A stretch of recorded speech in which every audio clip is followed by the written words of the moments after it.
Kaya we praise God for unanswered prayers. Nagpapasalamat tayo kay Lord, madalas hindi ginagawa ng Diyos. You prayed for healing, the person died.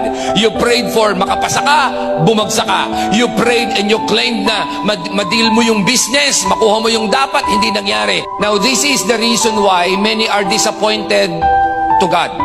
Ano po, bakit po siya disappointed? Kasi pag meron tayong gusto, hindi nangyari.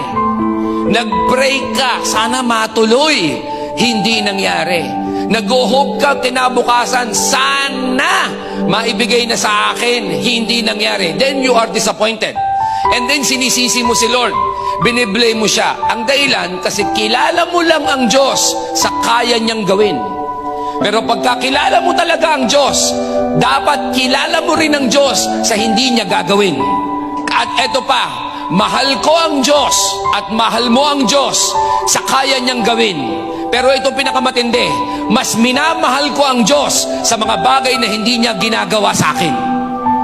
And because of that, I have learned the true meaning of trust. Na nagtitiwala ako sa iyo, Panginoon, hindi dahil sa gagawin mo. At nagtitiwala pa rin ako sa Lord kahit na hindi mo gawin. Kasi mas alam mo hindi ang better, ang alam mo ay ang best.